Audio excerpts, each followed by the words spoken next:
September is Prostate Cancer Awareness Month. I'm reminded of my bout with prostate cancer. Since then, I've become a striver, thriver, advocate, and champion of prostate cancer. Hashtag STAT. Get checked. As you know, the DMV has a higher death rate of prostate cancer for African American men. It's extremely important that you stay on top of your regular health checkpoints. Men, there's things you need to know. 1 in 9 men are diagnosed with prostate cancer. Like me, some men will have no symptoms. That's why screening and early testing is very important. Get checked. Talk to your doctor about individual risk factors, mainly your family history. High-risk individuals are those with a first-degree relative, meaning a brother or father diagnosed with prostate cancer younger than age 65. Knowledge is power. Action can save your life. Get checked.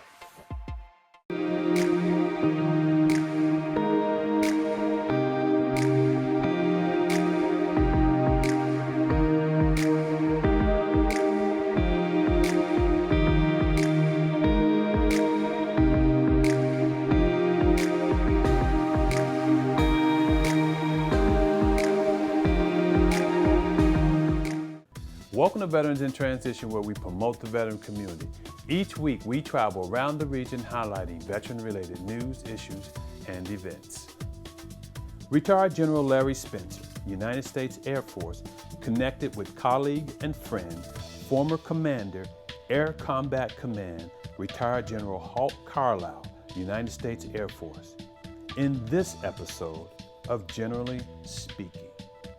Well, in addition to your very distinguished Air Force career, you're currently the president and CEO of the National Defense Industrial Association, NDIA. And so that's pretty exciting. So before we talk about your Air Force career, why don't you tell us a little bit about NDIA? What is it? What does the organization do? And what is your role in the organization?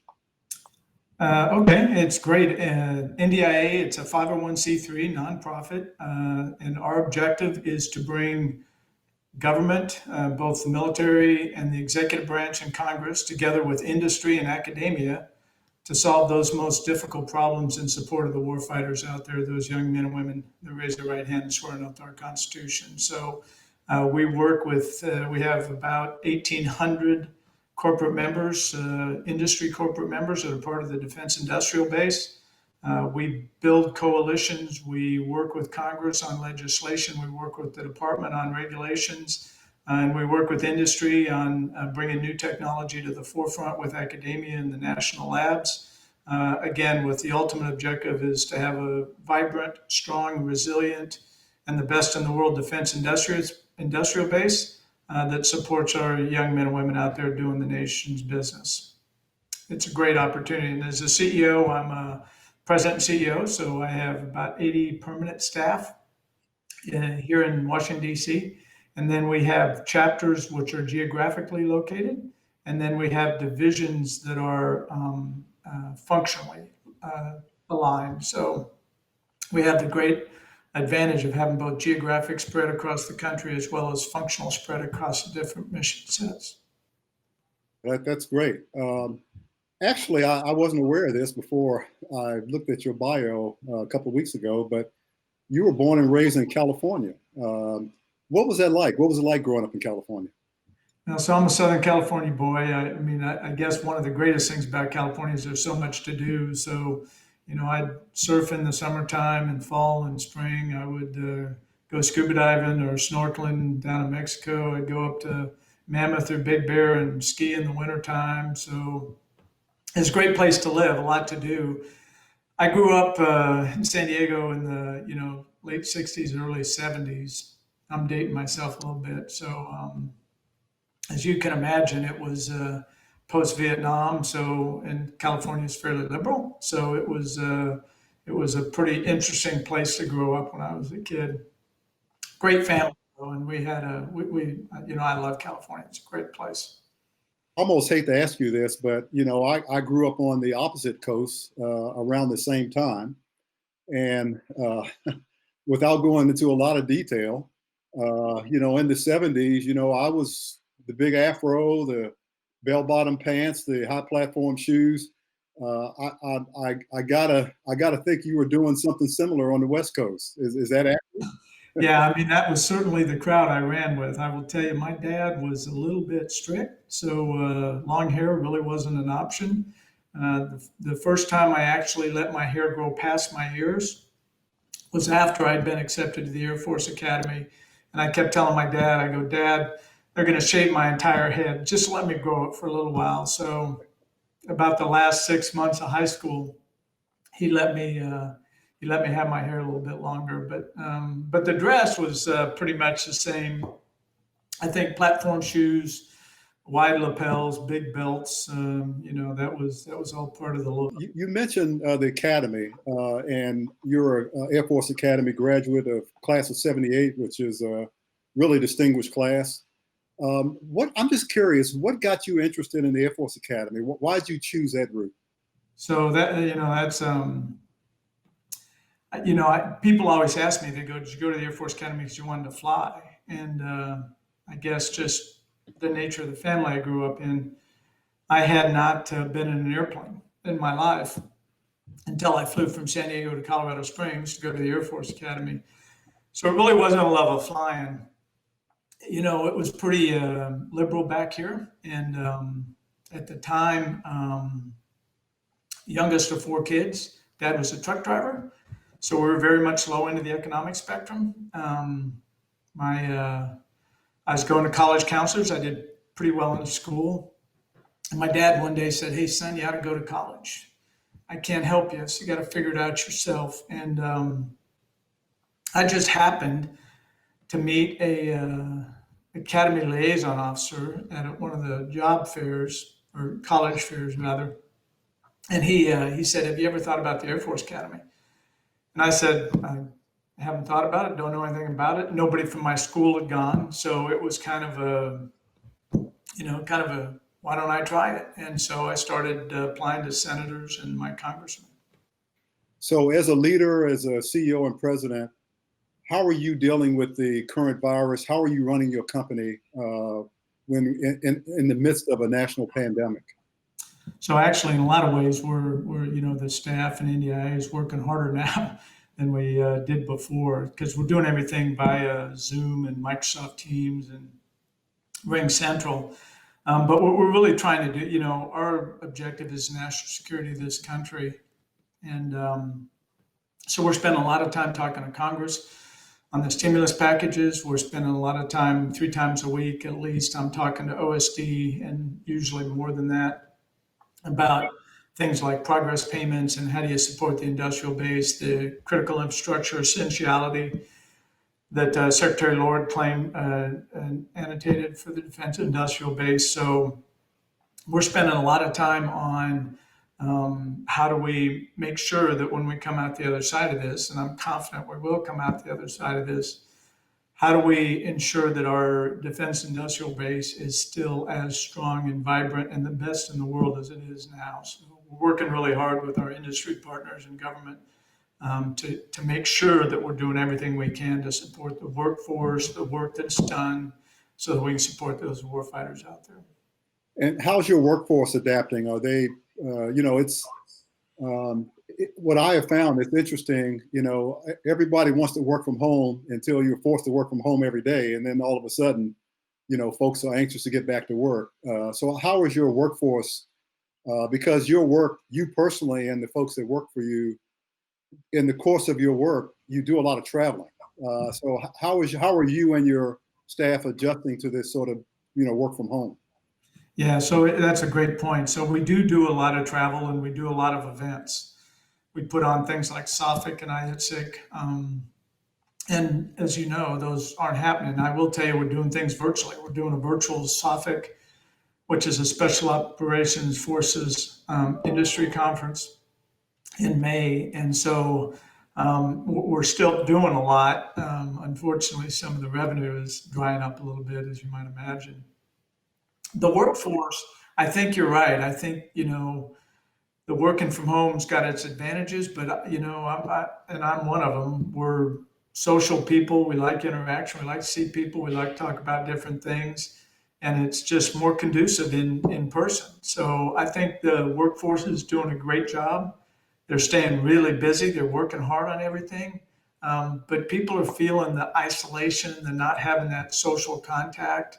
I for one crave it because I am a social person, and I think being around people is good for people. It's good for you. It expands you. It makes you better people and better um, Americans, better human beings, better people as you move forward. So it is a challenge for the workforce. So as you look into the summer and the fall, there's some who think, we could get a second wave sometime in the fall. So in the short term, let's assume that things sort of calm down in the summer. What do you see? How would you define what the new normal is? That's a great question. I think it's going to change people's behavior. I think one of the things that'll be a great, interesting study is how it affects the psyche of people. What do they think? As I said earlier, I think people are social. They want to be around other people. But will their pattern of behavior change? Will shaking hands go away and elbow bumps become the norm? Will people, continue to social distance or not? I do believe we'll get to the other side of it. I think it's going to take time. After 9/11, people said, we're not going to fly airlines anymore. Well, that clearly wasn't true, and it was impractical. I think with respect to people interacting with each other, it's impractical to think we'll do everything virtually or remotely. It's not going to happen, but it will change the psyche of people. And I think it'll take a period of time to understand what that really is. This summer, I think there's going to be a lot of nervousness. There's going to be a lot of people that are reluctant to go out, but there's going to be a lot of science and data.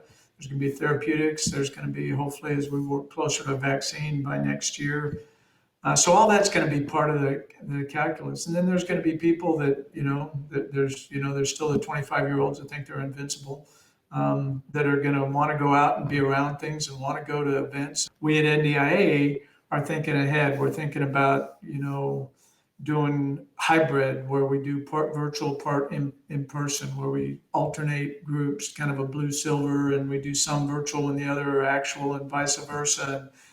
And if we can do something all virtual, what does that look like? And is that the right way to go? And will we ever do again things that are just all in person and there's no virtual piece to it? So we're looking at all those things as we move forward at NDIA. And since we both grew up we were in high school in the early '70s, maybe we can stay 6 feet apart and throw up the peace sign like they did back in the old days. And just keep it moving. I have talked to a lot of young folks, high schools, junior high schools, students, and I know you have as well.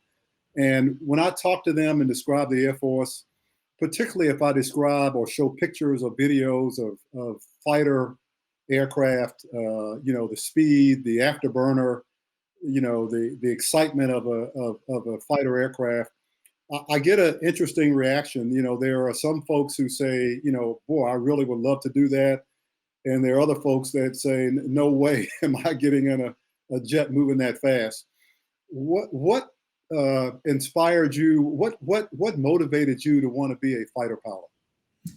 Well, I love flying. I think, like you, I did athletics quite a bit in my younger days in high school and the academy.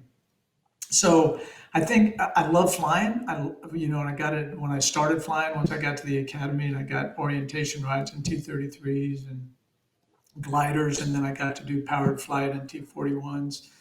I just fell in love with flying. I mean, I just thought it was so much fun. It's an athletic event in a lot of ways because you're thinking the whole time. You got to keep your mind moving, and at the same time, you're thinking in three dimensions: up, down, left, right, forward, back, and you're also maintaining what in the fighter world is called situational awareness, where you know what's going on around you. Like a running back that has eyes in the back of his head and he knows when the guy's coming, or a quarterback that knows when a blind side hit's coming. So I think the athleticism to it, that I think is a big part of it, and then just the flying once you do it and you kind of get into it, it becomes something that you go, ah, I really love this. I would say though that although I love flying, and unfortunately I don't get to fly fighters anymore, which is sad, but that's the nature of the beast. I was blessed to have thousands and thousands of hours of flying time, but I love the mission and the bigger mission of the U.S. military, national security, and the people that you get to do it with. I mean, the folks that I grew up with in the fighter community, they're my brothers and sisters, and I do anything in the world for them, and I know they do anything in the world for me. There's just a camaraderie there, and a sense of mission that you're doing something that's bigger than yourself, and you're doing it for a greater good. So, and you get to do any mission in the U.S. military that we do encompasses doing something that matters and doing it with just incredible, incredible people. So that's kind of what, the flying part of it was something that it just suited me. I just loved it. And I loved the athleticism and the thinking part of it. Couldn't overthink it because you're doing 500 miles or 600 miles an hour. So you couldn't overthink it. You had to make decisions, but you had to keep track of what you were doing and where you're going. And I just fell in love with that. Now, one of the things that folks watching this may not be aware of is pilots, particularly Air Force pilots, or I guess in any service, but in fighter pilots in particular, you all have a call sign, which is essentially a name you go by. And there's operational reasons for that, because in a lot of cases, you don't want your actual name going out over the speakers as you're talking back and forth from the airplane. Your call sign is Hawk. Where did that come from? So I don't tell the story to many people. There's two portions of it. There's what most people would consider the widely known reason, and then there's kind of a story that, when you get a call sign in what's called a call sign party in a squadron, there's stories that come out. And so there's a story that aided in my being called Hawk. So the way it started was on a particular event, a couple of sorties. They usually try to name you based on something that happens when you're going through qualification training, when you're going through mission ready qualification training. So I had a couple of missions where, maybe by luck, maybe I was looking in the right place at the right time. I was able to get visuals, tally-hos as it's called, on my opposition air, the practice red air that I was flying against. So I could see them a long ways away, and I was kind of helping the whole flight by being able to see people and get folks reacting to it. So the comment was, yeah, you got eyes like a hawk. You can see everybody everywhere, which is where Hawk started. And then the other half of the story was a bar in a foreign country where somebody challenged me to get a phone number from a young lady in a bar, and I was able to come back with a phone number, and somebody made the comment of it was like a hawk picking a rabbit out from a field, that he was able to find a girl and get a phone number. So that's kind of that was an additive story to the hawk call sign as time went on. One of the things that I had the honor of doing, and is that when you took over command, you were the commander of Pacific Command out in the Pacific in Hawaii, and then you were asked to take over command of Air Combat Command at Langley Air Force Base in Virginia, which is at the time was the largest command in the Air Force.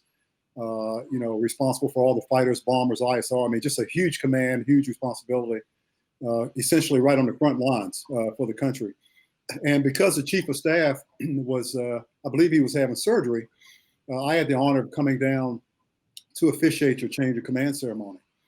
And what I remember about that, and I don't know if you remember this or not, when I was, for those of you that don't know, it's a really neat ceremony. It's fairly quick because you want the troops in the command to always have their commander.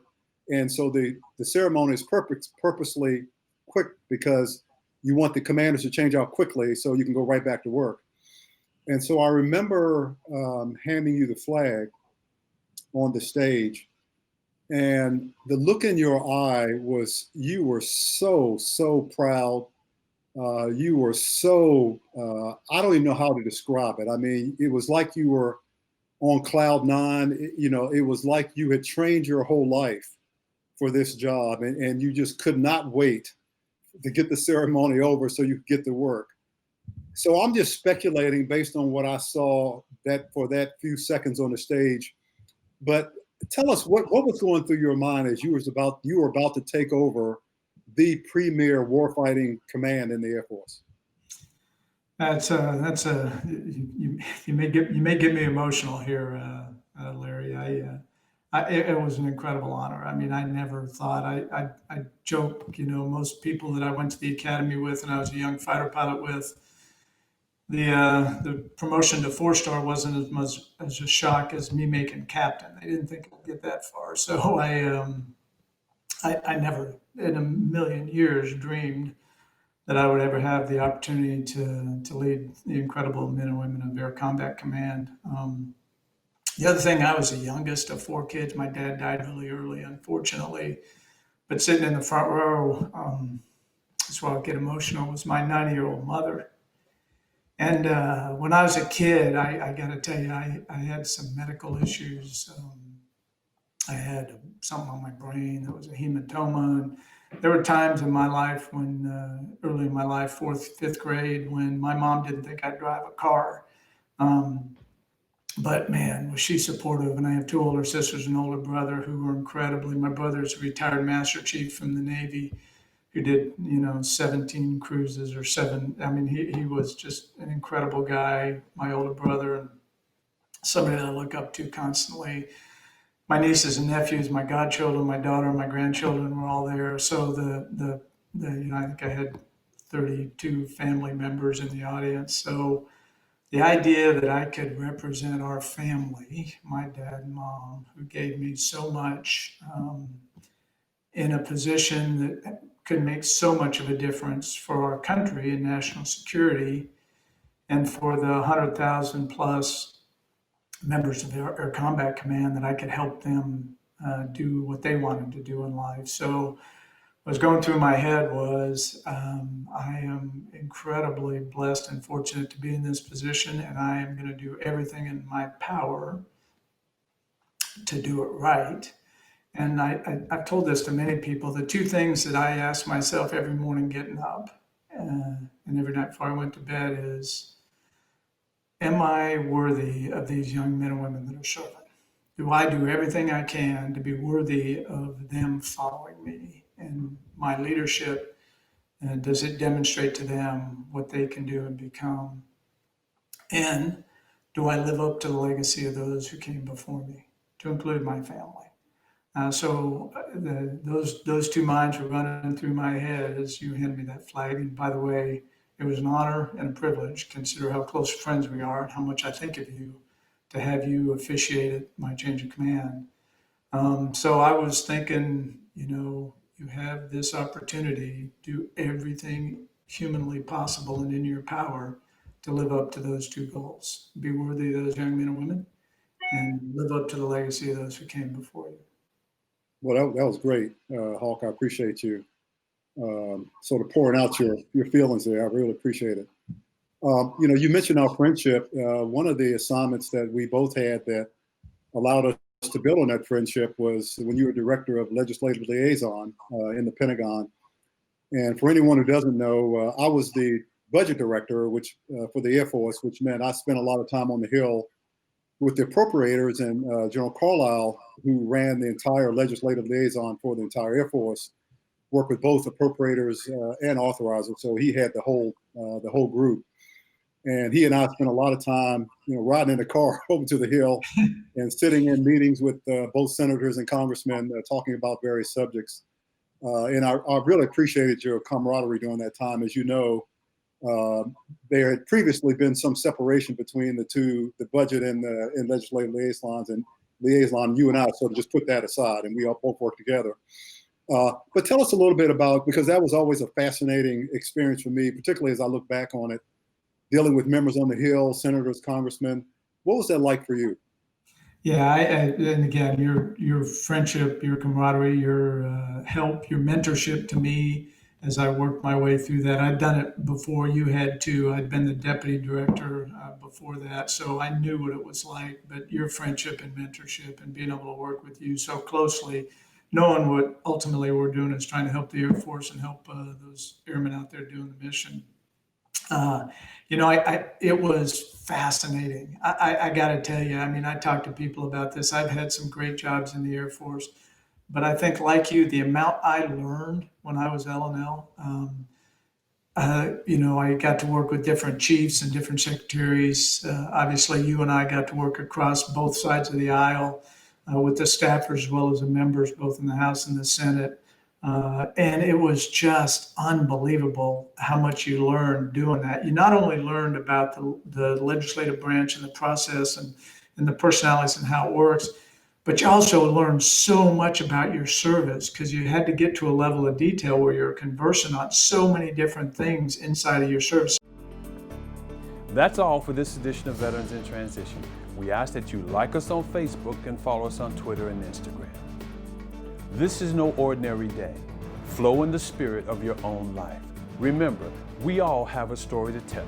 Until next time.